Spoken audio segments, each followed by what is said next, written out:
with electrification, making optimal use of every joule of energy is critically important, whether that energy is coming from the battery or the fuel tank or from a hydrogen tank. It doesn't matter. And I think that's where integration plays a key role, because a lot of these systems, whether it's coupled with controls or thermal management, these are interdisciplinary systems, and to optimize the whole system, you have to model and treat the whole system with all of the interdependencies.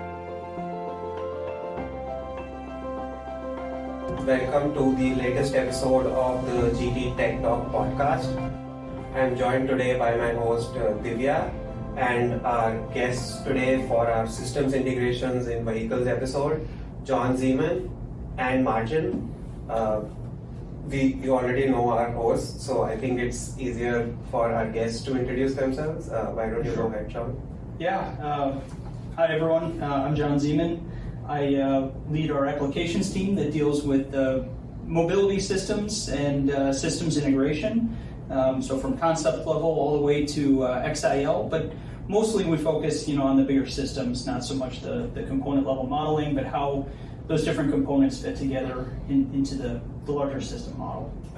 For the interest of maybe people who don't know in the audience, can you describe what XIL is? Yeah, that's a good question. So XIL is basically everything in the loop. In the context of what we do, that could be model in the loop, software in the loop, or hardware in the loop, which would be testing, let's say, your vehicle controller or your powertrain controller with the GT model emulating what the real hardware would be doing. So it's a way for controls and calibration engineers to test their algorithms in a simpler way on a GT model instead of needing to wait for hardware to be developed to test. My name is Marcin Okarmus. Thank you again for having me here. I am a member of a mechanical solver development team. I actually started at GT back in 2002, and my original focus was on more traditional mechanical applications, so basically our general MBD solution, along with some specialized solution libraries such as crank train, valve train, timing drives. But over the years, obviously, the company has evolved and our solution has evolved, and right now my responsibilities are also a little broader. In addition to supporting these legacy applications, we are now getting more involved in general solver infrastructure, various numerical solver types and solutions. We are now also a smaller, I lead a smaller team which kind of operates under the umbrella of the larger mechanical solver team. And our responsibilities also include now supporting some of the applications that Jon leads on the application side. So namely integrated simulations, multi-physics modeling, all the intricacies related to the co-simulation between different domains, time stepping, etc. Much broader scope now. Thanks, Jon and Marcin, for being here and agreeing to be on the podcast with us. And in that note, I wanted to get started. Marcin, you just brought up the point about evolving in the company, but also the industry has evolved as well. And I think that's also reflected in the products we do and stuff we do in the company. Now, in the context of today's topic, could you both elaborate on how vehicle integrated models help in design? What is the process for someone who's not too familiar with this topic? Yeah, maybe I can start, and I'll start by saying it's a really exciting time because I think there's a lot of uncertainty, a lot of unknowns, but that certainly brings opportunity. And so what we try and do is, help engineers who, 5-10 years ago were relying on assumptions that are 100 years old as to how a powertrain looks, as to how you integrate a powertrain together. Starting at the very highest level, what we try and do is provide users really easy to use, easy to build models of any different type, right? Whether it's a conventional or let's say a mild micro hybrid, a strong hybrid, plug-in hybrid, fuel cell, battery electric vehicle, so they can explore the very large design space early on very quickly. So that's probably where we start is, let's say, at the very top of the funnel, trying to help our customers optimize their powertrain component selections to get the DNA of the vehicle that they're really looking for. Yeah, what I could add to that is just through the fact that I've been at GT for many years, I've kind of been have witnessed and been part of this effectively a shift and transition. It seems like over the years the OEM goals and therefore the CE industry has effectively shifted. Obviously, OEM goals are now different than they used to be back in the day. OEMs are they're looking at much shorter development cycles, but at the same time they want to increase performance, they want to increase reliability. And we as a company, as basically a simulation provider, we're basically trying to meet those goals by improving our solution, by advancing our algorithms to effectively allow the user to achieve their objectives. So it seems like while before, the traditional CE was basically structured such that different groups, different departments effectively work separately. The powertrain department was separate from the vehicle design department. Right now, those groups are coming together, and what we're trying to do is basically provide a single unified software platform through which they could communicate in an easier manner, share ideas, and therefore achieve their goals in much shorter and much more robust fashion. So, do you think there was a exact inflection point when this change happened, or this has been gradually happening over 10 years or 20 years that you have been at the company and have seen the industry? At least from my point of view, I would say it was relatively gradual. Obviously, even back in the day before, this whole advent of, or basically shift towards electrification, which is now kind of reliant or on closer system integration. There are many more codependencies. Even before, we would encounter applications where users have tried to integrate different systems together. I've seen traditionally mechanical systems such as crank train, valve train integrated together through a timing drive. So that's in effect a system integration. Although obviously in that case it's purely mechanical. Obviously, our flagship product, GT Power, that's in some ways an integrated model. It's the integration of a flow network with a simplified mechanical model. But yeah, I would say that in recent time, this shift, this transition has accelerated. So now we are seeing that customers are really getting on board with the concept, right? And they are looking for these, intimate interactions between the different subsystems. And for that reason, I think, our development goals, the needs from the customers that we're trying to address are basically a little different these days as well. Yeah, I would echo that. I mean, there have been some particular events which have caused some disruption. I mean, the addition of real driving emissions for European emissions legislation, for example, is one event. But if you look at whether it's in the North American region or European region, I mean, emissions targets, consumption targets have been constantly being tightened down, and I think the car manufacturers come to a point where they realize the only way to meet these is to have a heavier blend of electrification. And with electrification, making optimal use of every joule of energy is critically important, whether that energy is coming from the battery or the fuel tank or from a hydrogen tank. It doesn't matter. And I think that's where integration plays a key role, because a lot of these systems, whether it's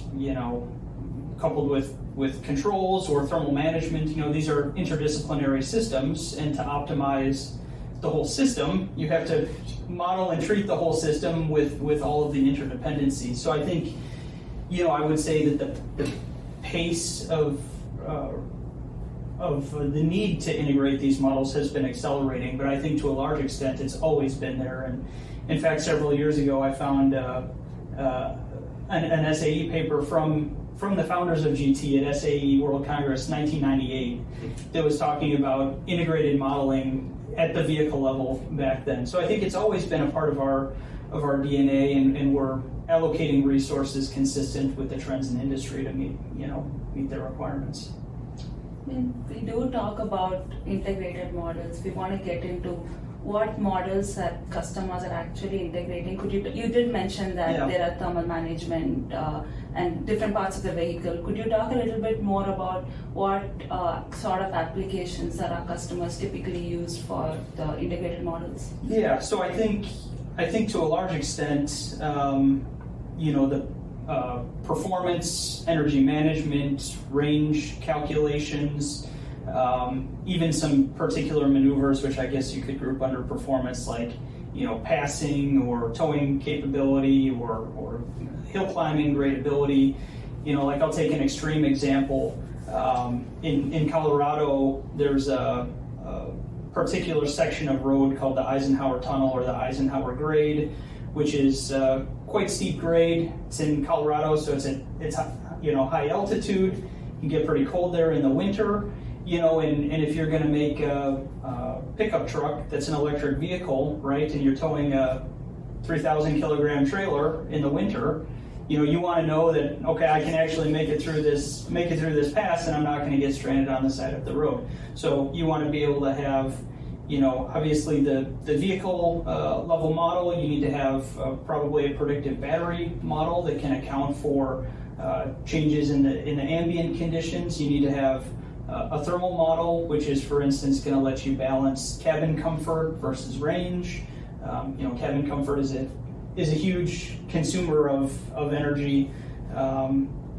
So having a model where you can model all of those different physics, and then the control system, which kind of governs how the powertrain, how the vehicle is interacting together. So, when we talk about integrated modeling, we're talking about bringing those different domains, which are usually different departments at our customers, together in one more cohesive, comprehensive model that can predict these, key metrics like range or performance. Is there a name? Is it called the Colorado grade test or something like that? No, they'll usually just call it like the Eisenhower grade. There's also, you may have heard of Davis Dam, which is out in California, but there are others, like in Italy, there's the Stelvio Pass. So there are these kind of extreme use cases where things like thermal derating, of the powertrain can come into play, and so you want to be able to capture that in a model. Just curious, what is thermal derating? Yeah, so if certain components in the powertrain, usually it's either the e-motor or the battery become too hot generally for protection of the hardware itself. The demagnetization in the e-motor can occur if the magnets get too hot. Same thing with the battery. You can potentially trigger a thermal runaway event that you want to avoid a catastrophic failure. So what will happen is to allow the cooling system to kind of catch up, let's say, with the heat rejection, they basically lower the amount of power that those systems can provide. So you can see a big drop in vehicle performance because of that, but it's really for safety and integrity of the powertrain. It's also where the power of system simulation comes in. You have so many different parameters that you want to play around with in the different integrated models. It gives you a chance to have the whole design process, not just for one engineer, also between different departments. So it's a lot of computing power.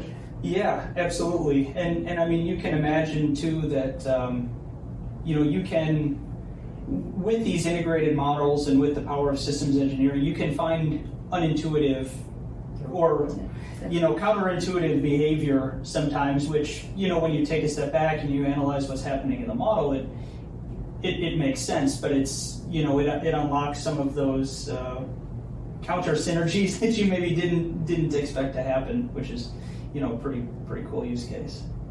Okay, Marcin, I think John has talked about all the applications that systems integration and simulation go into. But as you mentioned, you've been on the solver development side, isn't it? Can you just briefly talk about how numerically challenging these kinds of things are, and maybe what particular things are difficult when you're trying to look at the system as a whole? Yeah, I'm sure I can try to elaborate on that a little bit. Again, since you're on the solver side, you cannot deal with those intricacies of the numerical solution on a daily basis. So you know that it takes a lot of time to create or come up with a solution that is accurate, fast, and at the same time user-friendly. And this becomes even more so difficult in the case of the integrated models. User-friendly on the solver side? By user-friendly, what I mean by user-friendly is that, I personally am a big proponent of the ease of use. So basically, even if you have the best solver, even if you have the best algorithm, if the model is difficult to build, if the interactions between systems, between solvers are not well structured and therefore, are difficult to understand, if the visualization and therefore, feedback from the simulation is not available, the users are not going to, be willing to use it, to try it. So again, even having the best solution, may not be sufficient to convince the users to use, an integrated simulation platform such as GT. So and even but even setting up, setting up a solver in a robust way for these integrated models can be challenging because there's a lot of different physics which have different settings, different time steps, and making sure that the user can understand how those different things interact. Having the right knobs, but not too many knobs to turn is. The user comes in with certain expectations, right? He wants to get a result. He wants to get a result fast, and ideally at the minimal amount of input interaction, especially with the hidden settings such as solver numerical tolerance settings or time step settings, right? He kind of wants to get a complete solution out of the box, and so that simplicity obviously comes with a lot of complexity. From where we sit, right? Obviously, we're trying to come up with the solution. For example, the sequence in which these different physical domains are being executed, how they interact, how we exchange information between the systems. We're basically trying to simplify that process for the user in order to kind of relieve the end customer from all those unnecessary steps to simplify the process. That probably then speaks to a very important aspect of what probably we are trying to discuss is the democratization of models, where we are trying to simplify the model as much as possible so that everyone who is an engineer in a company can use it, all the way from the test engineer to the reliability to someone who's doing core system modeling. Is that one of the end goals of the whole process of development, both on the solver side as well as on the application side? Yeah, I would say that there are different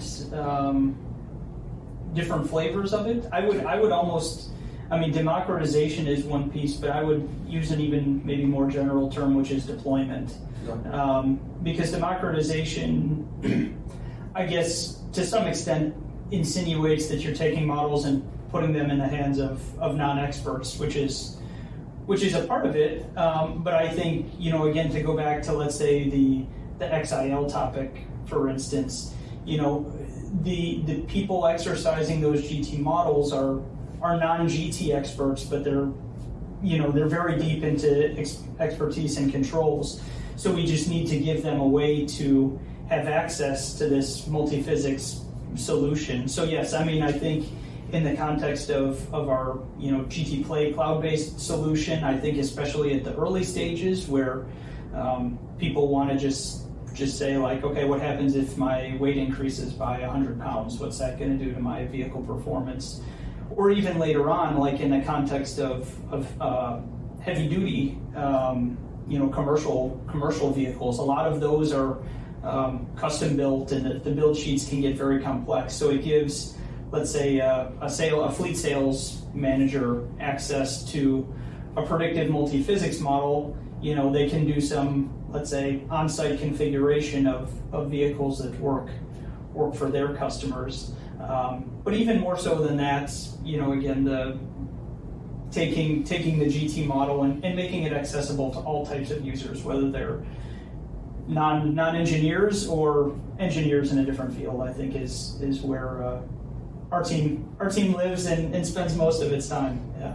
So the day is not far where I go to a vehicle dealership and they show me a tablet which has a GT model running on it when I'm trying to buy a car. I won't give you a year, but there will be a big smile on my face if and when that comes to fruition. But I can say for sure that a lot of the I would say again, because of the complexity of the commercial vehicles, I think we're going to see it there. We're going to see it there first. It's actually an interesting point that you both brought up, that to make things easier on the user side, our complexity increases. So the easier it gets on the user side, the harder it gets for us. Also, they're not just managing everything in the solver, at the UI, but also making sure things work seamlessly. And I'm sure a lot of work actually goes in doing that. Yeah, that's right. I mean, Marcin reflected on the solver side, but the UI is also an important piece, right? I mean, I think one thing that goes along with integration is this idea of kind of a modular or plug-and-play type of model. So if you need, a very deep physics model for your battery or your e-motor, you can put it in for the use cases of interest, but you're not, let's say, bound by the computational requirements of that model for all your use cases. So you can sweep levels of fidelity for your different submodels for the different use cases, and to make that happen from a data management, from an interface requirement, and that's a challenge. That's a challenge in itself for sure, and I know that's where the UI UX team spends a lot of time with some feedback from us on how to make things easier for customers to do that. Exactly. I do feel that modular design, interactivity, visual feedback from the UI are critical aspects of what the customers are looking for. We have to remember that we're trying to put these models oftentimes in the hands of non-expert users. As mentioned before, again, they're looking for high fidelity solution. At the same time, they may not have the expertise to set up the model, to set up special co-simulation interfaces. So we're basically just trying to abstract all that work, kind of remove it from the hands of the customer, such that again, it's all kind of comes in pre-packaged. It's it's kind of out of the box type of solution. Again, that's our kind of daily bread and butter. So basically, click and run and then get the results you want. It doesn't always happen that way. Obviously, that is again an ultimate goal. That would be great. Unfortunately, all these different integrated models, obviously, while they may have similar traits, common features, at the end of the day, they're in some ways a little different. And unfortunately, it's difficult to come up with just a single unified set of model settings that will satisfy all simulations and allow all simulations to run in the more efficient and robust manner. So obviously there's always going to be some tweaking, some knobs, but again, as Jon mentioned, we're trying to minimize the amount of these tweaks and knobs that the user have to go through.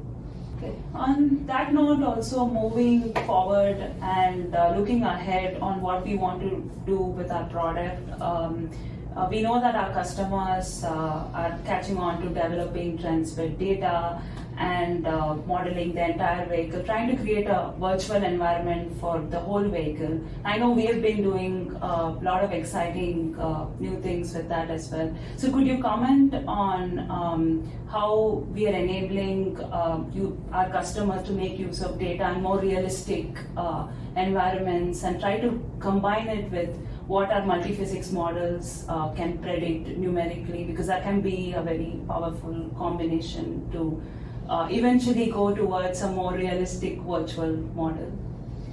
Yeah, I think everything that you have mentioned kind of goes hand in hand with the shifting trend in how people have historically approached CAE or simulation, and how they are now changing their views and effectively shifting to a different way that they approach simulations. Again, as we've mentioned before, historically, customers would basically develop and prototype their systems or components in a completely isolated manner, basically just simulating individual subsystems or components. And now, over time, we are seeing this gradual shift towards complete virtualization of the whole vehicle. Again, this is where integrated simulation, this is where interactions between different physical domains come into play.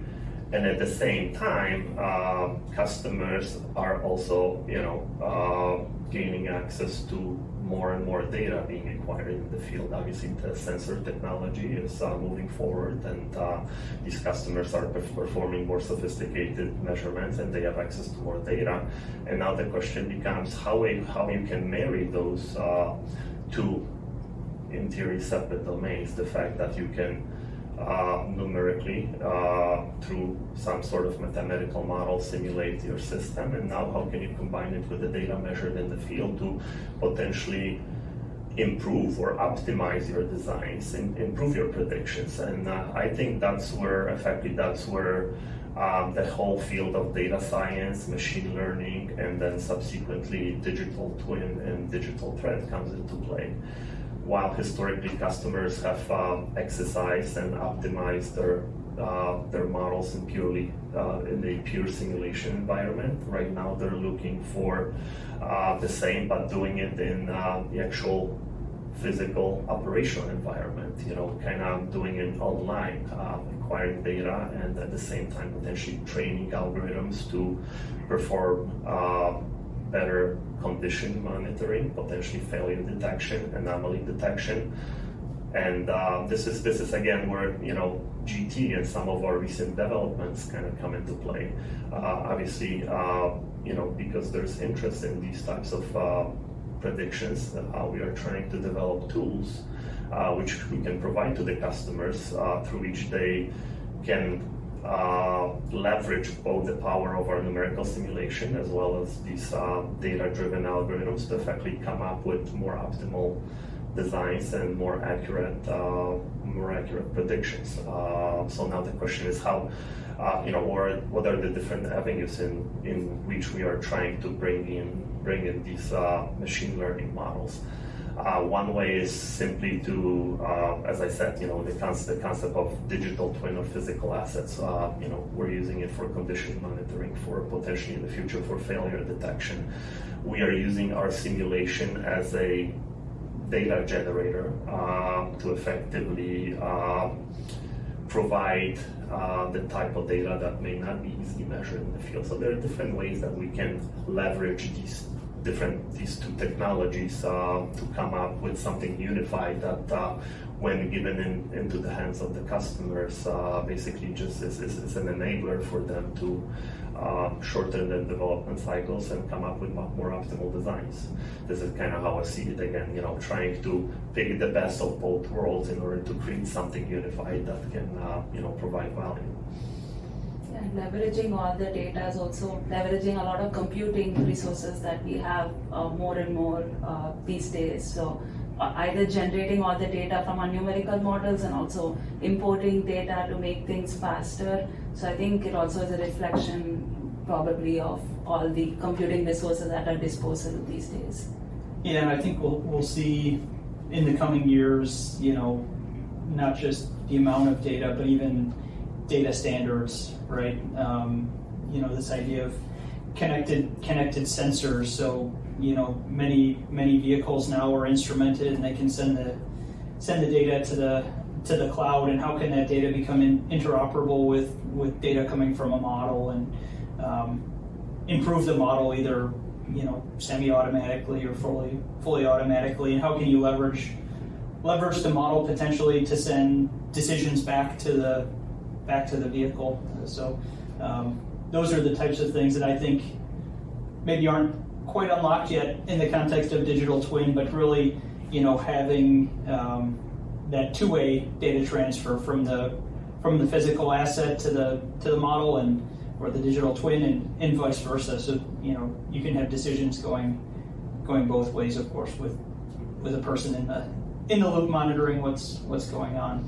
But I think we see, as Marcin mentioned, we see it more and more in the context of especially very expensive capital assets. A lot of off-highway marine equipment that's very expensive. Where you want to predict your maintenance schedules and get ahead of things. The model can really give you a lot of insights that you can't measure directly from the physical hardware. So it can definitely help in minimizing your total cost of ownership for your.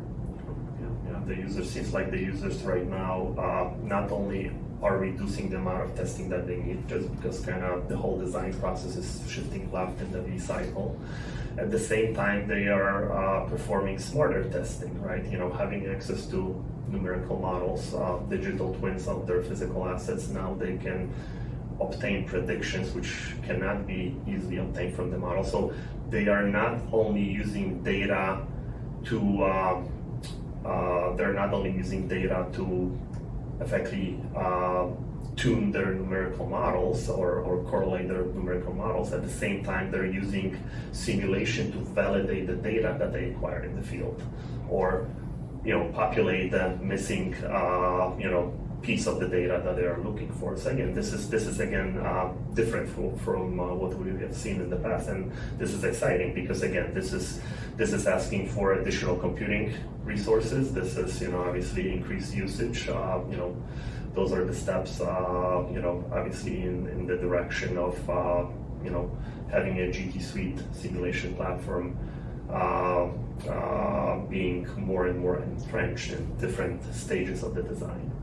Well, I think reflecting on what you just said, it also shows how the use of CAE has changed throughout the years, right? I mean, from the very early finite element usage of finite element, it was like, can we reproduce this failure that occurred in the field? And then it became more, okay, how can we design smarter upfront to avoid that failure? And now it's, okay, that failure may be happening and we're sensing that in the model. So, how can we proactively maintain our product to make sure that that's correct? Well, that information now so is now being used in the future development cycle for the design of the future vehicles or whatever system people are after. Yeah. So yeah, all of that is effectively a little different from what it used to be.